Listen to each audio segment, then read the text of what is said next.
Hello everyone, welcome to the channel. तो आज हम 18 दिसंबर 2025 थर्सडे की इंपॉर्टेंट न्यूज को कवर करने वाले।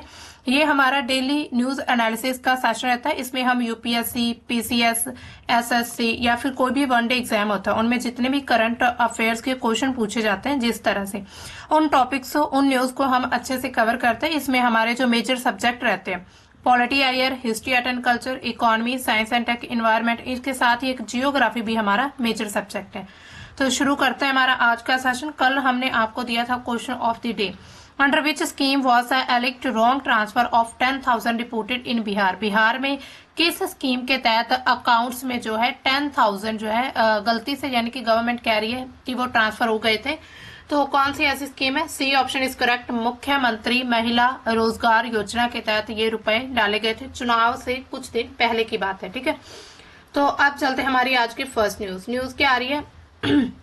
Lok Sabha clears nuclear bill allowing privatisation, यानी कि लोकसभा ने एक शांति बिल पास किया है जिसका क्या है, मतलब एक परमाणु विधेयक पारित कर दिया, जिसके तहत जो निजी कंपनियां यानी कि जो प्राइवेट कंपनी है उसको भी इंडिया के जो न्यूक्लियर एनर्जी क्षेत्र है, यानी कि न्यूक्लियर एनर्जी का जो मतलब कि सेक्टर है, उसमें प्रवेश करने की अनुमति मिल जाएगी।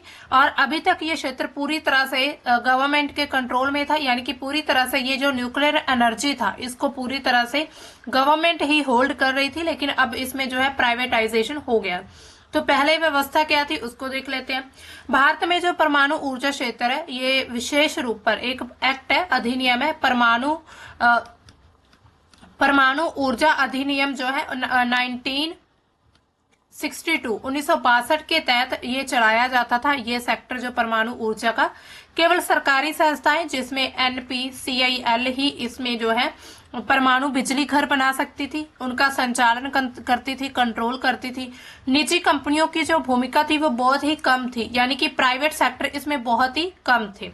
इसके अलावा प्राइवेट कंपनियां जो है इसमें ज्यादा इन्वेस्ट नहीं करती थी, नहीं कर पाती थी, या फिर वो अपने जो अलग से एनर्जी उत्पादन करने का, बिजली घर बनाने का उनके पास कोई भी ऐसा एक्सेस नहीं होता था। अब नया जो विधेयक है, नया एक्ट, उसमें क्या बदला है? निजी कंपनियां जो है अब परमाणु बिजली घर बना सकती हैं, यानी कि जो प्राइवेट सेक्टर है, जैसे कि अंबानी अडानी का जो सेक्टर है, टाटा, ये सभी जो है अपने जो अलग से परमाणु बिजली घर भी बना पाएंगे। फिर उनको कंट्रोल भी प्राइवेट कंपनियां करेंगी, और आगे फिर इन्वेस्ट जो, अगर गवर्नमेंट के द्वारा कोई भी ऐसा प्रोजेक्ट या फिर कोई भी ऐसा इनिशिएटिव शुरू किया जाता है, उसमें क्या है, इन्वेस्ट भी कर सकती हैं प्राइवेट कंपनीज। इसके अलावा सरकार क्या कहती है कि इससे क्या होगा, इन्वेस्टमेंट बढ़ेगा और नई टेक्निक आएगी, परमाणु ऊर्जा का उत्पादन जो है वो भी लगातार तेजी से बढ़ना शुरू होगा। इसके अलावा सरकार क्या कहती है इसमें, गवर्नमेंट कहती है कि क्लीन एनर्जी की जरूरत है भारत को। तो परमाणु ऊर्जा जो है वो कार्बन उत्सर्जन कम करती है, यानी कि CO2 का कम उत्सर्जन होता है। इसके साथ ही 24/7 यानी कि 24 घंटे ही बिजली देती है। अगर मान लीजिए प्राइवेट सेक्टर इसमें प्राइवेट कंपनीज इस सेक्टर में आती हैं, तो जो हमने 2047 तक विकसित भारत का एक सपना देखा है, जो उसके टारगेट रखे हैं, उसको हासिल करने में मदद मिलेगी। तो ये गवर्नमेंट का मतलब उनका पक्ष है।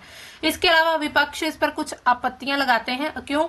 उन्होंने कहा कि जो न्यूक्लियर सेक्टर है वो बहुत ही ज्यादा संवेदनशील है। अगर प्राइवेट को, मतलब प्राइवेट कंपनी को इसका पूरा होल्ड दे दिया, इसका पूरा कंट्रोल दे दिया, तो कल को प्राइवेट सेक्टर जब चाहे इसको किसी भी तरह से यूज कर सकता है। निजी कंपनियां आने से सुरक्षा का, यानी कि सिक्योरिटी को लेकर जो रिस्क है वो बढ़ जाएंगे।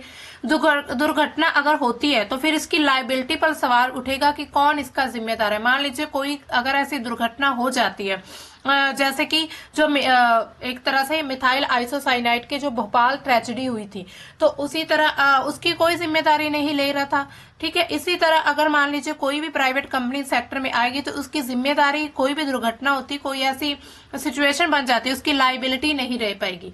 इसी कारण कुछ दल जो है उन्होंने इस चीज को लेकर वॉकआउट भी कर दिया। अब देखिए आगे इसमें क्या होगा। ये जो विधेयक है अभी राज्यसभा में जाएगा, अगर वहां से पास होता है तो राष्ट्रपति की मंजूरी मिलेगी। मंजूरी मिलने के बाद ये पूरी तरह से फिर कानून बन जाएगा।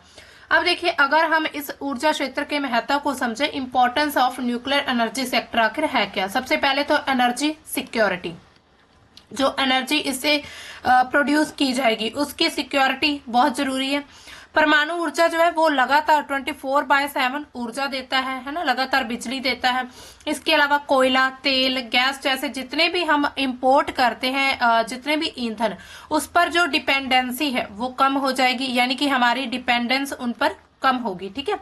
इसके अलावा भारत जैसा जो बहुत बड़ा देश है, एक तरह से बहुत विशाल देश है, उसके लिए ये विश्वसनीय बेस लोड ऊर्जा है, यानी कि एक तरह से इस पर हम ट्रस्ट कर सकते हैं, इस ऊर्जा पर विश्वास कर सकते हैं। इसके अलावा दूसरा इसमें क्या महत्व रह सकता है, स्वच्छ और कम कार्बन ऊर्जा रहेगी। इससे परमाणु ऊर्जा से जो CO2 उत्सर्जन है वो बहुत कम होता है। जलवायु परिवर्तन से जो लगातार यानी कि जलवायु क्लाइमेट में चेंज हो रहा है, उससे लड़ने में मदद मिलेगी भारत को। भारत का जो नेट जीरो टारगेट है उसके लिए भी ये चीज इंपॉर्टेंट है, परमाणु ऊर्जा का सेक्टर। इसके अलावा बढ़ती बिजली की मांग, जो लगातार बिजली की मांग बढ़ती जा रही, उसकी पूर्ति करने के लिए परमाणु ऊर्जा बहुत जरूरी है।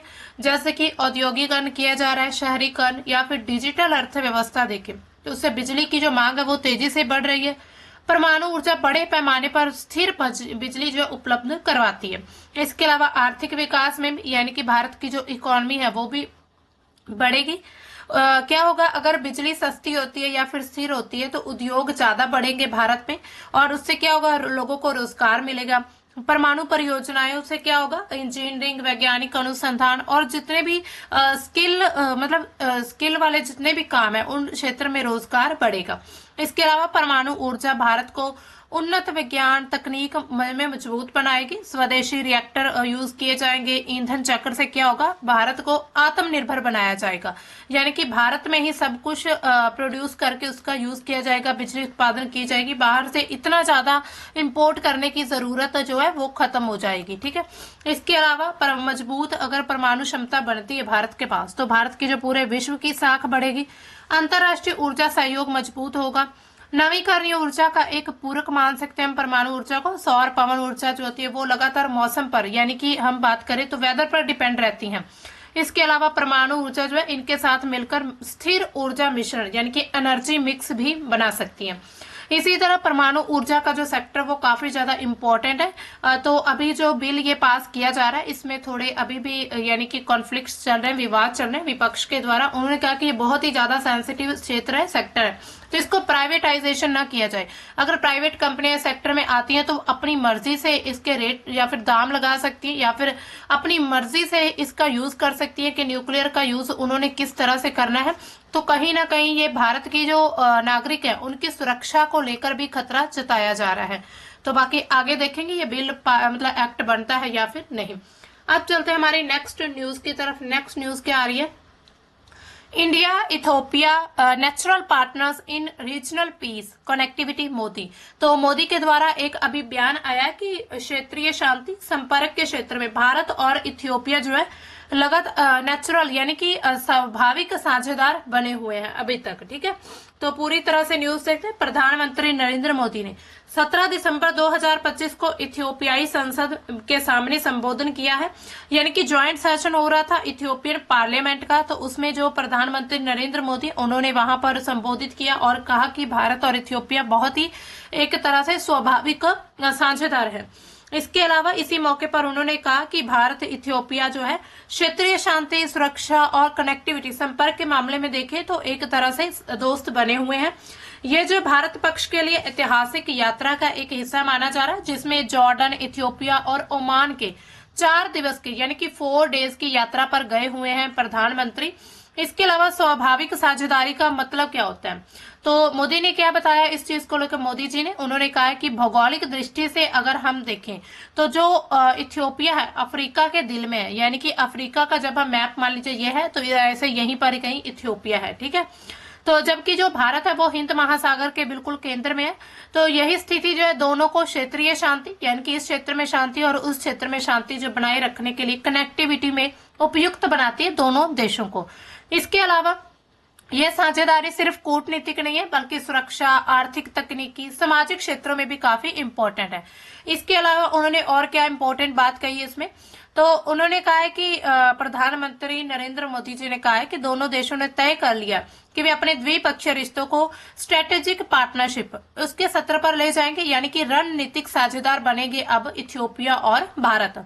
इससे दोनों देशों के बीच क्या होगा, सहयोग और ज्यादा गहरा होगा, दोनों के बीच जो रिश्ते हैं वो मजबूत होंगे। इसके अलावा दोनों देशों के बीच रक्षा जो सहयोग है और भी मजबूत हुआ है, जिसमें जो साइबर सुरक्षा या फिर रक्षा उद्योग में साझेदारी भी शामिल है। यह साझेदारी क्षेत्रीय शांति और स्थिरता को भी बढ़ावा देगी।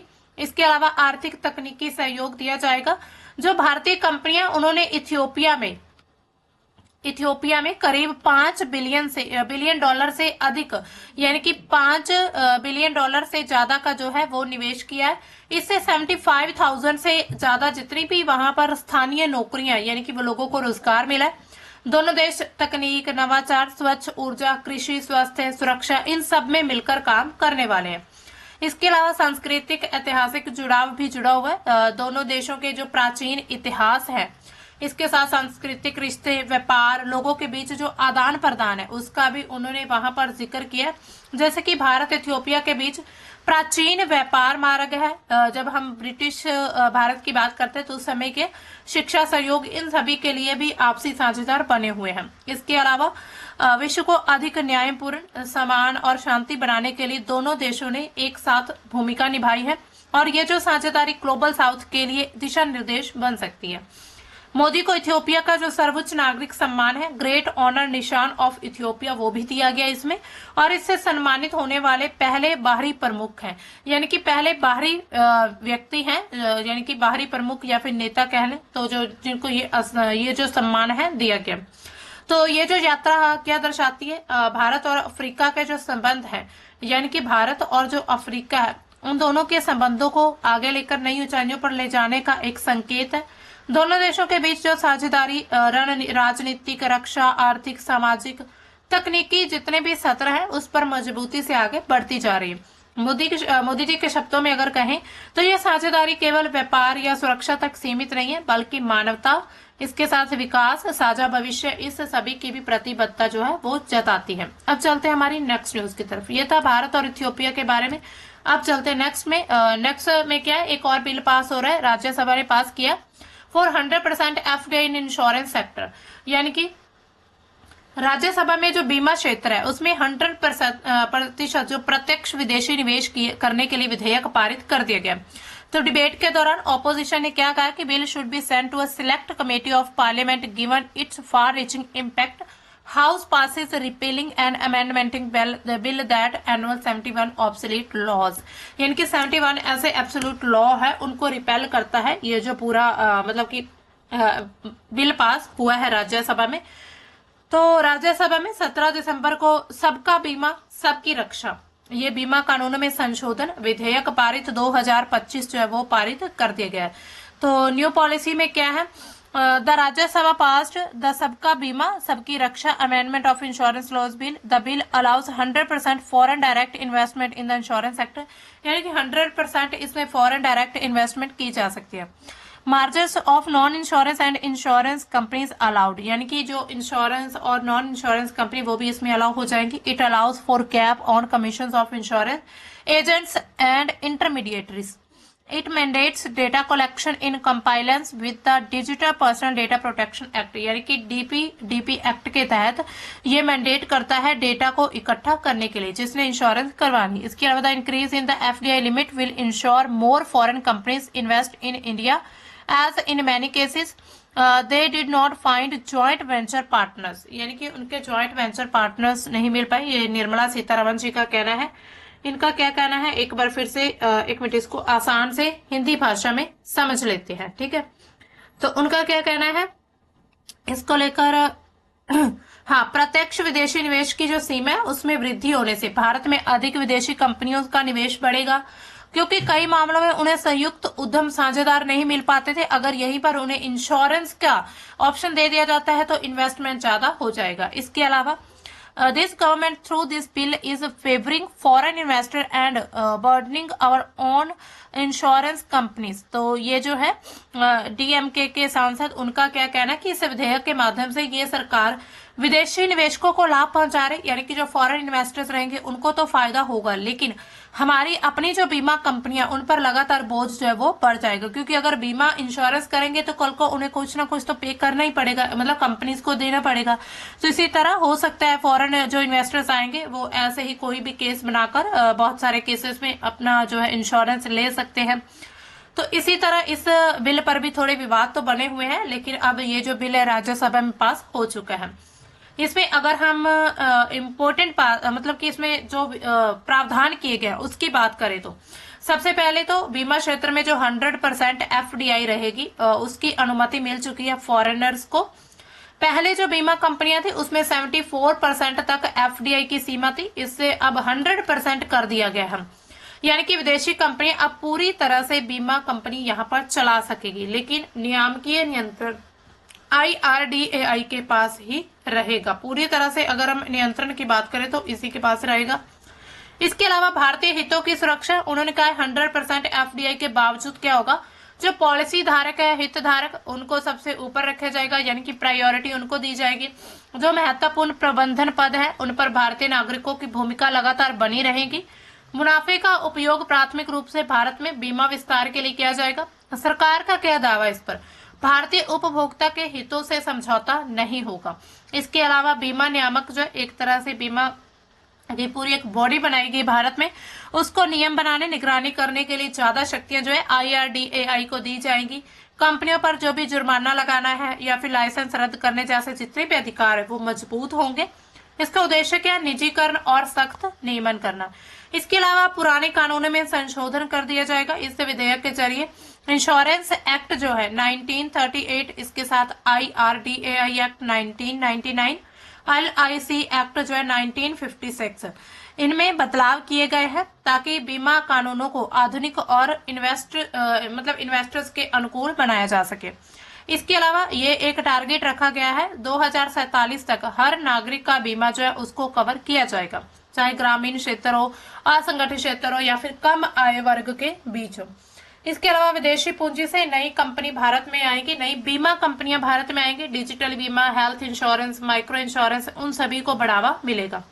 इसके अलावा रोजगार के नए मौके दिए जाएंगे। इसके साथ विपक्ष की आपत्तियां आखिर क्या है, विदेशी कंपनियों का अधिक नियंत्रण है वो बढ़ जाएगा, मुनाफा भारत से बाहर जाने का भी खतरा रहेगा। विधेयक को सिलेक्ट कमेटी में अभी तक भेजा गया है। सरकार ने क्या कहा है कि ये नियामकीय ढांचा इसका पर्याप्त है, मजबूत है, तो इसमें फायदे क्या होंगे, बीमा जो है पेनिट्रेशन वो लगातार बढ़ जाएगा, प्रतिस्पर्धा से प्रीमियम कम हो सकता है, बेहतर सर्विस से और टेक्नोलॉजी, इसके साथ विदेशी निवेश और रोजगार जो है ये फायदे इसमें होने वाले हैं। तो अगर हम इसके निष्कर्ष की बात करें तो बीमा क्षेत्र में जो 100% एफडीआई अनुमति मिली है भारत को विश्व की बीमा बाजार में जोड़ने के लिए, जिसमें सबका बीमा सबकी रक्षा, इस लक्ष्य को टारगेट करने में एक अच्छा संकेत या एक बड़ा महत्वपूर्ण कदम माना जा रहा है। अब चलते हैं हमारी नेक्स्ट, ये है हमारा एडिटोरियल। इसकी तरफ एडिटोरियल क्या कहता है, the changing patterns of India student migration, यानी कि यहाँ पर जो पैटर्न चेंज हो रहा है भारत के जो विद्यार्थी उनके माइग्रेशन का। भारत में छात्र प्रवास का मतलब क्या है, पढ़ाई के लिए छात्रों का एक राज्य से दूसरे राज्य में जाना, या फिर ग्रामीण क्षेत्र का शहरों क्षेत्रों में जाना, या बड़े बड़े महानगरों की तरफ जाना।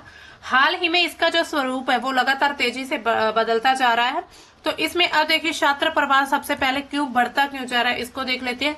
तो जैसे हम देखते हैं सेक्टर्स IIT, IIM, इसके साथ ही AIMS, एम्स जैसे जितने भी केंद्रीय यूनिवर्सिटीज हैं, यानी कि जो बड़ी बड़ी सेंट्रल यूनिवर्सिटीज हैं, बेहतर संस्थान कुछ राज्यों या फिर कुछ ही शहरों में ये बने हुए हैं। तो वहां पर एजुकेशन लेने के लिए स्टूडेंट्स जाते हैं।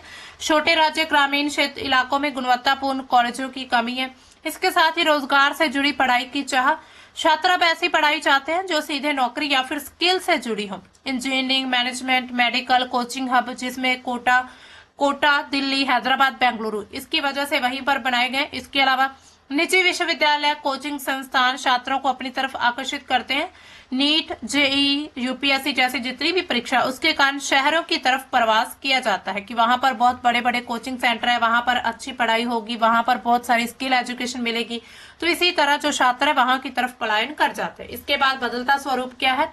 पहले क्या होता था, छात्र ज्यादातर राज्य के अंदर ही पढ़ाई करते, यानी कि स्टेट के अंदर ही रहकर वो स्टडी कर लेते थे। सीमित प्रवास होता था और मुख्य क्या होता था, स्नातकोत्तर पर डिग्री, यानी कि एक तरह से पीजी यूजी डिग्री जो होती थी ज्यादा उसी पर फोकस होता था। लेकिन अब क्या हो रहा है, अंतरराज्य प्रवास, यानी कि एक स्टेट से दूसरी स्टेट की तरफ, जैसे कि पंजाब से हरियाणा जा रहे हैं या फिर हरियाणा से पंजाब आ रहे हैं, पंजाब से लोग दिल्ली जा रहे हैं स्टडी करने के लिए। इसके अलावा पंजाब से लोग महाराष्ट्र जा रहे हैं, मुंबई जा रहे हैं स्टडी करने के लिए। तो इससे क्या, एक जगह से एक स्टेट से दूसरी स्टेट का जो प्रवास है वो बढ़ चुका है। 11वीं 12वीं से जो छात्र है अब वो दूसरे राज्यों में चले जाते हैं, यानी कि 11th, अगर मान लीजिए किसी ने 10th बोर्ड में, यानी कि 10th बोर्ड की कर ली, मतलब क्लास पास की, उसके बाद अब वो 11th में किसी और स्टेट में चले जाएंगे, या फिर 12th करने के बाद ही वो जो अपनी डिग्री है, ग्रेजुएशन या फिर कोई भी उन्होंने कोचिंग लेना, तो किसी बड़े सिटी में, बड़े शहर में जाकर वो लेते हैं। इसके अलावा दक्षिण पश्चिम राज्य, भारत के जो राज्य जिसमें कर्नाटक, तमिलनाडु, महाराष्ट्र, ये बहुत बड़े बड़े शिक्षा के केंद्र बन रहे हैं। इसके अलावा इसके प्रोज क्या है, यानी कि सकारात्मक प्रभाव आखिर क्या है? छात्रों को बेहतर शिक्षा और अच्छे अवसर मिलते हैं। विविधता से राष्ट्रीय एकता, सांस्कृतिक समझ जो लगातार बढ़ जाती है। इसके अलावा शिक्षा आधारित जो शहर है उनकी आर्थिक वृद्धि। इसके कौन क्या है, यानी कि नकारात्मक प्रभाव भी इसके देखे जाते हैं। तो इसमें क्या होता है, किराया ज्यादा रहता है, वहां पर कोचिंग फीस बहुत रहती है, इससे मानसिक तनाव लगातार बढ़ जाता है। भाषा संस्कृति की समस्या रहती है। मूल राज्यों को नुकसान, यानी कि जिस स्टेट का वो बच्चा या फिर छात्र है उनको नुकसान हो रहा है, क्योंकि उनके जो प्रभावशाली छात्र है वो किसी और स्टेट में चले जाते हैं। स्थानीय कॉलेज होते हैं, वहां के रीजनल जितने भी उस क्षेत्र में कॉलेज यूनिवर्सिटीज है वो कमजोर हो जाती हैं। इसके साथ ही शहरी अर्थव्यवस्था, जैसे भीड़, महंगा जीवन, जो भी मतलब हॉस्टल है, उन सभी की कमी देखी जाती है। तो इसी तरह ये नकारात्मक प्रभाव भी। इसके अलावा सरकार के लिए कुछ चुनौतियां क्या, हर राज्य में समान गुणवत्ता वाली शिक्षा को उपलब्ध करवाना संभव नहीं है। इसके साथ ही अगर संभव हो तो ये धीरे धीरे हो पाएगा। छात्रावास, परिवहन, सुरक्षा जैसी जितनी भी सुविधाएं हैं इन सभी में दिक्कत आती रहती है। मानसिक स्वास्थ्य, छात्र कल्याण का जो है ये भी एक बहुत बड़ी चुनौती है। अगर हम यहाँ पर आंकड़ों की बात करें इस एडिटोरियल में जो हमें दिया गया है, तो यहाँ पर आंकड़े दिए गए हैं, ये देखिए। मिनिस्ट्री ऑफ एक्सटर्नल अफेयर्स का जो डेटा है, मोर देन 13.2 लाख स्टूडेंट जो है वो enrolled in over 70 countries by 2023। यानी कि यहाँ पर सिर्फ राज्य की बात नहीं, यहाँ पर फॉरेन की भी बात हो रही है, जो विदेश, यानी कि छात्र जो लगातार माइग्रेट कर रहे हैं किसी और कंट्री में। तो यहाँ पर जो है 70 देशों में, यानी कि 13 लाख से ज्यादा जो विद्यार्थी हैं 2023 में, उन्होंने वहां पर छात्रों ने इनरोल किया है, विच रोज टू 13.3.5, यानी कि 2024 में इनकी संख्या लगातार बढ़ती जा रही है। और 2025 में 13.8 लाख जो छात्र हैं उन्होंने फॉरेन की तरफ माइग्रेट करना शुरू कर दिया, जो कि एजुकेशन, यानी कि स्टडी वीजा पे जाते हैं, एजुकेशन लेने के लिए जाते हैं। तो इसी तरह यहाँ पर जो बड़े बड़े जैसे यूएस, कनाडा और इसके साथ ही जो इंग्लैंड जैसी जितनी बड़ी बड़ी कंट्रीज है उसमें ज्यादा हमें माइग्रेशन देखने को मिलता है। तो इसी तरह यानी कि माइग्रेशन जो है दूसरी तरफ, यानी कि किसी एक देश से दूसरे देश की तरफ जाना भी माइग्रेशन ही होता है। इसके अलावा इसका निष्कर्ष क्या निकलता है, अगर भारत जो है उसका जो मतलब भारत के जो छात्र किसी और के देश की तरफ प्रवास करते हैं, तो उनके भारत के जितने भी स्किल वर्कर्स अगर हम बात करें, या फिर जिन्हें बहुत ही ज्यादा यानी कि स्किलफुल जो भी स्टूडेंट्स होते हैं ना, मतलब जो ज्यादा प्रभावशाली स्टूडेंट्स होते हैं वो किसी और कंट्री में चले। हम देखते ही हैं जो यूएसए में हमारी जो सर्विस सेक्टर है उसमें हमारे जो स्टूडेंट आईआईटी आईआईएम के होते हैं, तो वो बेसिकली इंटर्नशिप के लिए फॉरेन कंट्रीज में जाते हैं, फिर वहां पर उनको अच्छा पैकेज मिलता है, वहीं पर वो अपनी सेटिंग मतलब अपनी वही सेटल हो जाते हैं। क्योंकि हर व्यक्ति यही चाहता है कि उसकी जो लाइफ स्टाइल वो एक तरह से लग्जरी लाइफ स्टाइल हर व्यक्ति जीना चाहता है। तो इसी की चाहत में ही भारत के जो छात्र है वो लगातार माइग्रेट हो रहे हैं, हर साल इनका डेटा लगातार बढ़ता जा रहा है। अब चलते हैं नेक्स्ट, हमारी लास्ट आज की न्यूज है इसकी तरफ। तो न्यूज क्या आ रही है, BRICS shift gears as Brazil passes the cable to India amid global tensions. जिसमें क्या पूरे विश्व का जो तनाव चला उसके बीच ब्राजील के द्वारा भारत को सत्ता सौंपने के साथ ही ब्रिक्स संघ ने अपनी रणनीति में बदलाव कर लिया। यानी कि भारत को एक तरफ से सत्ता मिली है, उसी दूसरी तरफ जो ब्रिक्स है उसकी जो अपनी रणनीति है, जो स्ट्रेटेजी है, उसमें अपना जो है बदलाव देखा जा रहा है। तो इसमें जो ब्राजील है उसने आधिकारिक तौर पर ब्रिक्स की अध्यक्षता जो है, यानी कि जो होस्ट करेगा वो भारत करेगा। ये जो परिवर्तन है 17 दिसंबर 2025 को हुआ है, और जहां पर ब्राजील के प्रतिनिधि ने भारत को प्रतीकात्मक अध्यक्षता की गवेल, यानी कि नियंत्रण पदाधिकारी का एक प्रतीक जो है गवेल, वो सौंपा है। इसके अलावा ब्रिक्स में अध्यक्षता जो है, यानी कि इसको होस्ट करने का जो पूरा एक तरह सिस्टम रहता है वो रोटेट होता है। 2025 में ब्राजील ने की थी, और 2026 में अब जो है भारत इसकी अध्यक्षता करेगा ब्रिक्स की। तो पूरे विश्व के तनाव के बीच इसकी भूमिका क्या है? ब्राजील, जिसमें ब्राजील, रूस, भारत, चीन, दक्षिण अफ्रीका आज की जो वैश्विक राजनीति अर्थव्यवस्था में एक बहुत ही प्रभावी मंच बन चुका है, खासकर पश्चिमी शक्तियां या फिर अमेरिका के प्रभुत्व को संतुलित करने के लिए। इसके अलावा वैश्विक चुनौतियां क्या क्या उभर रही हैं आज के समय पर? अमेरिका के द्वारा जो भारत और जो ब्राजील है उसमें जितने भी टैरिफ बढ़ा दिए गए हैं अमेरिका के द्वारा, तो उससे क्या होता है, फिर व्यापार तनाव भी बढ़ा है, जिससे इन मंचों पर भी असर पड़ता है। इसके अलावा ब्रिक्स सदस्यों ने अमेरिकी संरक्षणवाद, एक तरफा शुल्क वृद्धि की भी निंदा की है। इसके अलावा इसके परिणाम स्वरूप अगर हम ब्रिक्स का एजेंडा देखें तो सिर्फ आर्थिक सहयोग से बढ़कर जो राजनीतिक संतुलन है या फिर कोई भी मुक्त व्यापार यानी कि फ्री ट्रेड एग्रीमेंट होता है उसकी दिशा में भी केंद्रित होता है। इसके अलावा भारत की भूमिका रणनीतिक है। भारत जो अब ब्रिक्स का अध्यक्ष होने के नाते समूह की दिशा तय करेगा और इसके साथ ही वैश्विक चुनौतियों से निपटने में सबसे आगे रहेगा, यानी कि भारत जो है एक तरह से पूरे स्टेज को होल्ड करेगा। भारत सरकार ब्रिक्स के मतलब बीच में ही बहुत सारे प्रयास कर रही है, जैसे कि जो ग्लोबल साउथ है उन देशों के हितों को आगे बढ़ाना, क्योंकि ग्लोबल साउथ जो कंट्रीज है उनको हमेशा से ही जो वेस्टर्न कंट्रीज है उनके द्वारा इनको हमेशा ही निचला दर्जा दिया जाता है। तो विकासशील देशों के लिए समान अवसर सुनिश्चित करना, भारत ये सब कदम उठा रहा है। इसके अलावा अमेरिका, पश्चिम और चीन, रूस के बीच जो संतुलन उसको बनाकर रखना, ताकि भारत अपने स्ट्रेटेजिक ऑटोनॉमी को बनाए रख सके। इसके अलावा ब्रिक्स और जितने भी बहुपक्षीय मंच हैं उनमें भारत का कूटनीतिक प्रभाव बढ़ाना, जैसे कि ब्रिक्स शिखर सम्मेलन 2000 मतलब भारत ने कहा था ब्रिक्स शिखर सम्मेलन में अभी जो हुआ है उसमें कहा था कि 20वीं जो सदी है उसके लिए वैश्विक संस्थान 21वीं सदी की चुनौतियों से निपटने में अपर्याप्त हो गए, इसलिए नए और अधिक सहभागी ढांचे की आवश्यकता है। यानी कि भारत ने कहा था कि एक नए ढांचे की जरूरत है। तो इसी तरह भारत जो है बहुत सारे कदम उठाता नजर आ रहा है। इसके अलावा रणनीतिक बदलाव और वैश्विक संदर्भ क्या है इसमें, तो इसमें मल्टीपोलर वर्ल्ड की दिशा में काम करना, पश्चिमी प्रभुत्व को चुनौती देना, इसके अलावा जितने भी विकासशील देश हैं उनके हितों को सुनिश्चित करना, सशक्त करना, जैसे कि मुक्त व्यापार, फ्री ट्रेड, इसके साथ ही वित्तीय सहयोग, संयुक्त नीति समर्थन, अमेरिका, चीन, रूस की जो पूरे विश्व की राजनीति है उसमें संतुलन बनाकर चलना।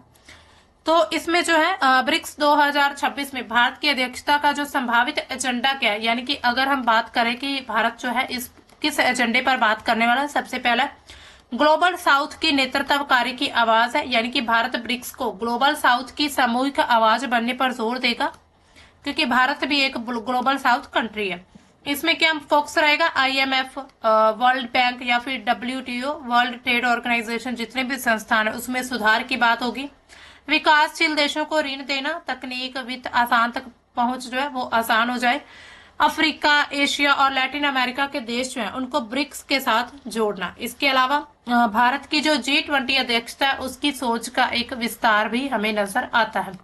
इसके अलावा डॉलर निर्भरता कम करना, डी डॉलराइजेशन, संभावित कदम क्या रहने वाले भारत के आपसी व्यापार में जो स्थानीय मुद्रा उसका यूज करना, जैसे कि जो ब्रिक्स है उसमें उसका यूज जो है ब्रिक्स करेंसी तैयार करके या फिर उसी में व्यापार करना, ब्रिक्स पे सिस्टम को चलाना, न्यू डेवलपमेंट बैंक की जो भूमिका उसको भी बढ़ावा देना। इसके अलावा ब्रिक्स विस्तार का संतुलन करना, भारत की रणनीति क्या रहेगी, तेज विस्तार से पहले संस्थागत मजबूती होनी चाहिए। इसके अलावा निर्णय प्रक्रिया को प्रभावी बनाना, चाइना सेंट्रिक बनने से रोकना, यानी कि चाइना ही सबके सेंटर में ना रहे, यानी कि ये जो ब्रिक्स है इसमें चाइना ही पूरा फोकस पर न रहे, बल्कि बाकी कंट्रीज जितनी भी है इसमें ब्राजील, रशिया, भारत, अमेरिका, तो इन सभी को भी आगे लेकर आया जाए। इसके अलावा भू राजनीतिक तनावों पर भी रुख, जैसे कि रूस यूक्रेन का अभी युद्ध चल रहा है, इसके अलावा इजराइल गाजा संघर्ष है, अमेरिका चीन के तनाव है।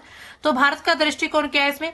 ब्रिक्स को टकराव का मंच नहीं है, बल्कि डायलॉग प्लेटफॉर्म बनाना, संवाद, कूटनीति पर जोर देना, किसी एक शक्ति के पक्ष में खुला झुकाव नहीं होना चाहिए। यही भारत की जो स्ट्रेटेजिक ऑटोनॉमी है, किसी एक पक्ष की तरफ ज्यादा झुकाव न रखना। इसके अलावा डीपीआई, डिजिटल पब्लिक इंफ्रास्ट्रक्चर पर ध्यान देना, यूपीआई जिसमें आधार है, डिजिटल हेल्थ है, डायरेक्ट बेनिफिट ट्रांसफर है, तो इससे भारत की जो सॉफ्ट पावर है वो बढ़ती नजर आ जाएगी। जलवायु परिवर्तन और इसके साथ सस्टेनेबल डेवलपमेंट जो गोल्स है, तो भारत का रुख क्या है इसमें? क्लाइमेट फाइनेंस में जो विकसित देश है उनकी जिम्मेदारी होनी चाहिए, ग्लोबल साउथ पर पूरा बोझ नहीं डाला जाना चाहिए, ग्रीन टेक्नोलॉजी का विकास किया जाए। तो इसी तरह पहले ब्रिक्स का क्या मतलब होता था? आर्थिक सहयोग, लेकिन अब ब्रिक्स का मतलब क्या रहेगा? आर्थिक के साथ ही राजनीतिक संतुलन, पश्चिमी देशों को चुनौती, इसके साथ ही बहुध्रुवीय विश्व जो है, यानी कि मल्टीपोलर वर्ल्ड की दिशा, एक तरह से बहुत अलग अलग ध्रुव बने जिसमें चाइना, यूएसए, रशिया, इजराइल, तो ये अलग अलग जो भारत भी है, तो इसमें जो मल्टीपोलर पूरा वर्ल्ड है उसकी तरफ ध्यान देना। तो भारत की अध्यक्षता में ब्रिक्स ज्यादा इंक्लूसिव हो सकता है, जो कम एग्रेसिव हो सकता है और ज्यादा बैलेंस्ड की तरफ ध्यान दिया जाएगा। तो अब देखिए जो भारत में की ब्रिक्स अध्यक्षता कैसे समय में आई है? जब पूरा विश्व जो है मल्टीपोलर की तरफ बढ़ता जा रहा है। भारत का संतुलित, संवाद आधारित जो विकास केंद्रित एक दृष्टिकोण है ना, भारत का बैलेंस्ड अप्रोच है, उस दृष्टिकोण ब्रिक्स के जो टकराव मंचों के बजाय, यानी कि अगर ब्रिक्स में के मंच में टकराव के बजाय ये सहयोग की तरफ ज्यादा ध्यान देने वाला है। ठीक है, तो इसी तरह ब्रिक्स मतलब कि ब्रिक्स की जो अध्यक्षता भारत के लिए बहुत ही ज्यादा इंपॉर्टेंट रह सकती है। ठीक है, तो ये थे हमारे आज के इम्पोर्टेंट न्यूज। अब आपके लिए question of the day, the centre has introduced a bill in the Lok Sabha to incentive private sector participation in nuclear power production. तो अभी हमने किया ही था, आपको आंसर पता ही होगा इसका, कौन सा ऐसा बिल है जिसको जो है मतलब लोकसभा में इंट्रोड्यूस किया गया, जिसमें जो प्राइवेट कंपनियां वो न्यूक्लियर पावर प्रोडक्शन में इन्वेस्ट कर सकती है। इसमें बिल नाम क्या है? शांति बिल, विद्युत शक्ति और इसके साथ ही नाभिकीय ऊर्जा बिल। तो सही ऑप्शन आपने कमेंट सेक्शन में बताना होगा, इसका सही आंसर क्या है। तो आज का हमारा द हिंदू का सेशन इतना ही था, इंपॉर्टेंट न्यूज इतनी ही रही थी हमारी। तो मिलते हैं हम अपने कल की न्यूज के साथ, तब तक के लिए बाय, थैंक्स फॉर वॉचिंग।